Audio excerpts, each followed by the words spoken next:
Hello friends, I am Rakhi Singh. Study with Rakhi Singh में आपका स्वागत है।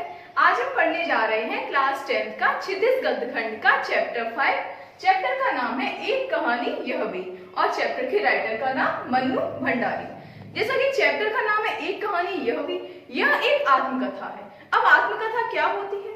आत्मकथा किसी व्यक्ति द्वारा स्वयं अपने जीवन के बारे में लिखा गया एक लेख होता है, परंतु यह एक सिलसिलेवार आत्मकथा नहीं है, यानी कि इसमें संपूर्ण जीवन के बारे में नहीं बताया गया है। इसमें मन्नू भंडारी के जीवन के एक छोटे से पक्ष के बारे में बताया गया है। जैसा कि पहले हम मन्नू भंडारी के बारे में पढ़ लेते हैं। इनका जन्म 1931 को मध्य प्रदेश के भानपुरा नामक गांव में हुआ था। यह भानपुरा कहाँ है? यह है हमारा मंदसौर में।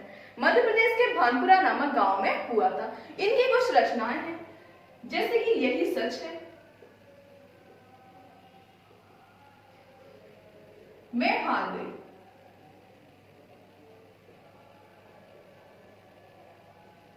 और कोई भी आप रचना याद करो तो ऐसी रचना याद करो जो एक दूसरे से थोड़ी सी रिलेट हो सके। जिसे आप एक साथ फ्लो में पढ़ सकते हैं कि यही सच है, मैं हार गई, यानी कि यही सच है एक रचना हो गई, मैं हार गई दूसरी रचना हो गई। एक कहानी यह भी, यह तो आपका चैप्टर है ही, यह आपकी तीसरी रचना हो गई। इस तरीके से आप मन्नू भंडारी की जो आत्मकथा है, यानी कि आत्मकथा का एक छोटा सा पक्ष है, उसके बारे में हम पढ़ते हैं। जैसे कि मन्नू भंडारी का जन्म 1931 में मध्य प्रदेश के भानपुरा नामक गांव में हुआ था, परंतु उनका जन्म भानपुरा में जरूर हुआ था। उनकी यादों का सिलसिला अजमेर के ब्रह्मपुरी मोहल्ले की 2 मंजिला इमारत से शुरू होता है। यानी कि उनका जन्म कहाँ हुआ था? भानपुरा नामक गांव में, परंतु वह अजमेर में फिर रहने के लिए चली गई थी। अजमेर के ब्रह्मपुरी मोहल्ले की 2 मंजिला इमारत से शुरू होता है। अब अपने बारे में बताती हैं, जिस तरीके से वह बताती हैं उस तरीके से आप लोग भी इमेजिनेशन करते जाइए। जैसे कि वह बताती है कि 2 मंजिला मकान था, जिसमें ऊपर की मंजिल पर पिताजी का साम्राज्य रहता था, अर्थात ऊपर की मंजिल पर पिताजी का सभी सामान, उनकी कॉपी किताबें अक्सर बिखरी रहती थी और वहां लेखन कार्य या फिर किताबें पढ़ते हुए रहते थे। और नीचे की मंजिल पर वह अपने 5 भाई बहनों और अपनी माँ के साथ नीचे रहती थी। उन्होंने अपनी माँ को यहाँ व्यक्तित्वहीन माँ कहा है। व्यक्तित्वहीन माँ कहा है। अब उन्होंने अपनी माँ को व्यक्तित्वहीन माँ क्यों कहा है, यह हम स्टोरी में आगे बताते हैं। पहले उन्होंने अपने पिता के बारे में बताया है कि इनके पिता पहले इंदौर में रहते थे और इंदौर में काफी प्रतिष्ठित एवं सम्मानित व्यक्ति थे और इनके यहाँ 8-8, 10-10 विद्यार्थी हमेशा पढ़ाई के लिए रहते थे, क्योंकि वह बताती है कि पिताजी का स्वभाव पहले कोमल एवं शांत था और शिक्षा तथा समाज सुधार के क्षेत्र में उन्हें काफी रुचि थी। वह शिक्षा पर केवल उपदेश ही नहीं देते थे, बल्कि 8-8, 10-10 विद्यार्थी उनके यहाँ रहते भी थे और अच्छे पदों पर पदस्थ भी हो चुके थे। परंतु एक किसी अपने नजदीकी के धोखा देने के कारण, और धोखा किसमें मिला? उन्हें पैसे में धोखा मिला था। पैसे में धोखा देने के कारण उनमें थोड़ी सी आर्थिक तंगी आ गई। अब सोचो, कोई व्यक्ति इतने शान शौकत से रहता हो, वह शीर्ष पे यानी कि अपनी सभी इच्छाओं को काफी अच्छे से पूरा करता हो, परंतु उसके पास पैसे की कमी आ जाती है। उसी समाज में वह इतनी शान से रहा हो, फिर उसे अपनी चीजों में कमी करनी पड़े, यानी कि अपनी आवश्यकताओं को कम करना पड़े। इस तरीके से उन्हें जीना थोड़ा उस समाज में रहकर हीन भावना लगता था, इसलिए वह इंदौर को छोड़कर अजमेर आ गए थे। उसी समय ये मन्नू भंडारी भी अजमेर आ गई थी और उस समय मन्नू भंडारी बहुत छोटी थी, इसीलिए उन्हें अपनी भानपुरा गांव की कुछ भी यादें याद नहीं। मन्नू भंडारी बताती हैं कि जब वह अजमेर आ गई थी तो पिताजी को धोखा मिलने के कारण वह थोड़े सकी, जिद्दी और क्रोधी स्वभाव के हो गए थे। और वह बताती है कि वह इतने सकी हो गए थे कि हम लोगों पर भी शक करने लगते थे और अक्सर क्रोध में माँ पर बरसते रहते थे। और माँ भी ऐसी थी जो हम लोगों के कहे अनुसार और पिता की हमेशा गुस्सा को सहती रहती थी, इसलिए उन्होंने अपनी माँ को व्यक्तित्वहीन माँ कहा है, क्योंकि इनका स्वयं का कोई व्यक्तित्व ही नहीं था। स्वयं के द्वारा सोचने की कोई क्षमता ही नहीं थी कि क्या उन्हें सही है, क्या उनके लिए गलत है। वह हमेशा परिस्थितियों के अनुसार ढलती जाती थी। इसलिए मन्नू भंडारी कहती हैं कि वह अपनी माँ को कभी अपना आदर्श नहीं बना पाई। और मन्नू भंडारी के परिवार में 3 बहनें, 2 भाई तथा उनके माता पिता थे। उनकी सबसे बड़ी बहन की जब शादी हुई थी उसका उन्हें कुछ भी ज्यादा याद नहीं है। उनसे बड़ी बहन जिसका नाम सुशीला था, वह गोरे रंग की और सुशील स्वभाव की थी। साथ ही वह काफी हंसमुख थी और पिताजी हमेशा सुशीला और मन्नू की तुलना करते रहते थे और उनकी तुलना में वह हमेशा सुशीला की तारीफ करते थे। जब सुशीला की तारीफ होती थी तो मन्नू को थोड़ा सा बुरा लगता था, क्योंकि मन्नू उस समय बहुत छोटी थी, इसलिए उन्हें बुरा लगता था और वह बात उनके मन में बैठ गई थी कि वह कुछ अच्छा नहीं कर सकती हैं। परंतु उनने कभी अपना विवेक नहीं खोया। वह हमेशा सोचती थी कि हमें किसी न किसी क्षेत्र में अच्छा करना है और हमेशा आगे बढ़ना है। अब कुछ समय पश्चात सुशीला की शादी हो जाती है और मन्नू भंडारी के दोनों भाई बाहर पढ़ने के लिए चले जाते हैं। अब उनके परिवार में कौन बचा? उनके परिवार में सिर्फ मन्नू भंडारी बचती हैं और उनके माता पिता बचते हैं। अब उस समय उनके पिता का ध्यान मन्नू भंडारी पर आया।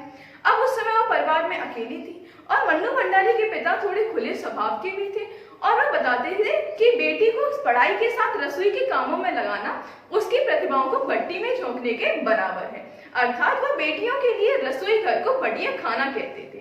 इसे आप नोट डाउन कर लीजिए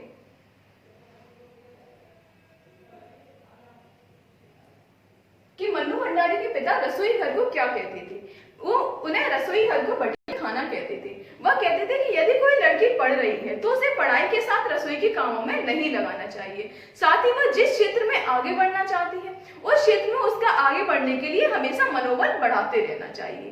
कुछ समय पश्चात जब मन्नू भंडारी थोड़ी सी बड़ी होती है, अब मन्नू भंडारी के जो पिता थे वो राजनीति के क्षेत्र में भी काफी रुचि रखते थे और राजनीतिक पार्टियां उनके घर पर अक्सर होती ही रहती थी। जैसे ही राजनीतिक पार्टियां घर पर होती थी तो मन्नू भंडारी के पिता उन्हें अक्सर उन पार्टियों में बहस सुनने के लिए बिठाते थे। हालांकि मन्नू भंडारी की उम्र उस समय ज्यादा नहीं थी, वह बहस सुनती तो थी, परंतु वो बताती है कि मुझे उनमें कुछ ज्यादा समझ में नहीं आता था, परंतु आजादी, स्वतंत्रता, सुभाष चंद्र बोस ऐसे शब्द थोड़े से सुन रखे थे और इनके अर्थ और मायने भी हमें थोड़े से समझ आने लगे थे। परंतु कुछ समय पश्चात उनकी भी रुचि राजनीति में बढ़ने लगी थी। अब उन्होंने 10वीं परीक्षा 1945 में पास की थी। 1945 में उन्होंने 10वीं की परीक्षा पास की और 10वीं की परीक्षा पास करने के बाद उन्होंने कॉलेज में दाखिला लिया। कॉलेज में दाखिला उन्होंने 1945-46 के आसपास लिया था। 1947 में वही हमारा स्वतंत्रता दिवस आ रहा था साथ में, यानी कि हमारे शहर का माहौल कैसा था उस समय? शहर में वही हड़तालों, जुलूस, भाषण और रैलियों का माहौल बना हुआ था। आए दिन हड़तालें होती रहती थी और मन्नू भंडारी की रुचि भी उन सभी में बढ़ती जा रही थी। उन्होंने नया नया कॉलेज खुला था, उसी नए कॉलेज में प्रवेश लिया हुआ था। जब भी हड़तालें होती थी तो कॉलेज के सभी विद्यार्थियों को इकट्ठा करके वह बाजार को बंद कराने के लिए चली जाती थी। आए दिन जुलूस निकालती रहती थी, जिससे कॉलेज के प्रिंसिपल उनसे परेशान हो गए थे, क्योंकि नया कॉलेज खुला था। उसी नए कॉलेज के विद्यार्थी जब ऐसा करेंगे तो उन्हें कॉलेज चलाने में थोड़ी सी दिक्कतें आ रही थी। तो मन्नू भंडारी को एक नोटिस दिया गया और उनके पिता को कॉलेज में बुलाया गया। जब उनके पिता को पता चला कि उन्हें मन्नू भंडारी के कॉलेज में जाना है तो वह पहले थोड़ा गुस्सा हुए, क्योंकि वह कहते हैं कि हमारे 4 बच्चे और भी पढ़े हुए हैं, उनके यहाँ से कभी कोई शिकायत नहीं आई, परंतु मन्नू भंडारी का तो अभी दाखिला ही हुआ है, इनकी तो अभी से शिकायत आने लगी। जब वह कॉलेज में जाते हैं तो प्रिंसिपल कहते हैं कि मन्नू भंडारी आए दिन इतनी हड़तालों में भाग लेती हैं, आए दिन इतनी रैलियों में भाग लेती हैं कि इनकी वजह से हमें कॉलेज चलाना काफी मुश्किल हो रहा है, इसलिए हमें इनके प्रवेश को निषेध करना पड़ेगा, यानी कि इनके प्रवेश को रोकना पड़ेगा। परंतु कुछ समय पश्चात वह कहते हैं कि मन्नू भंडारी के एक इशारे पर ये सभी लड़कियां मैदान में इकट्ठा हो जाती हैं। तो फिर उनके पिता कहते हैं कि साहब, आजकल का माहौल ही ऐसा है, आजकल का समाज चाहता है कि ऐसे ही युवा की आवश्यकता है, यानी कि आजकल के देश में ऐसे ही युवा की आवश्यकता है। इस तरीके से वह यह सब कहते हुए अपने घर चले आते हैं और मन्नू भंडारी के प्रवेश को भी रोक दिया जाता है। परंतु जब मन्नू भंडारी को पता चला कि उनके पिता ने कॉलेज में जाकर ऐसा कहा, क्योंकि वह थोड़े खुले स्वभाव के थे और उस समय समाज का माहौल भी यही था, और समाज का क्या, हर समय माहौल यही रहता है कि यदि कोई चाहे तो अपने बच्चों को इतना आगे बढ़ा सकता है, जिस क्षेत्र में बच्चे जाना चाहते हैं उस क्षेत्र में वह उन्हें आगे बढ़ा सकता है। इसलिए वह ऐसा कहते हुए आए। तो फिर मन्नू भंडारी को पता चला कि पिता ने हमारी तारीफ की है, तो वह तारीफ को सुनकर उन्हें भरोसा नहीं हुआ। वह सोचती है मैं क्या कर सकती हूँ, पिता तो अक्सर मुझ पर गुस्सा ही होते रहते हैं। परंतु कुछ समय पश्चात आजाद हिंद फौज के जब रैलियां वगैरह हो रही थी, उन रैलियों में भी उन्होंने भाषण देना शुरू किया। एक चौराहे पर काफी भाषण वगैरह चल रहे थे, तो यह भाषण सुनते हुए एक मित्र उनके घर पर आए, यानी कि मन्नू भंडारी के पिता के मित्र उनके घर पर आए और वह मन्नू भंडारी के पिता से कहते हैं कि मन्नू की क्या मति मारी गई है जो इस तरह रोडों पर हुड़दंग कर रही है, इस तरह रोडों पर भाषण दे रही है और लोगों के साथ लड़कों के साथ आए दिन जुलूस निकाल रही है। इस तरह से जब उन्होंने उनके पिता से कहा तो उनके पिता को थोड़ा अपमान महसूस हुआ। उसी दिन मन्नू भंडारी जब शाम को घर पर लौटे तो उनके घर पर एक अजमेर के प्रसिद्ध डॉक्टर अंबालाल बैठे हुए थे।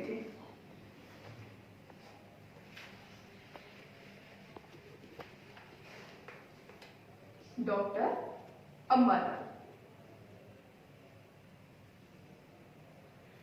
अंबालाल बैठे हुए थे।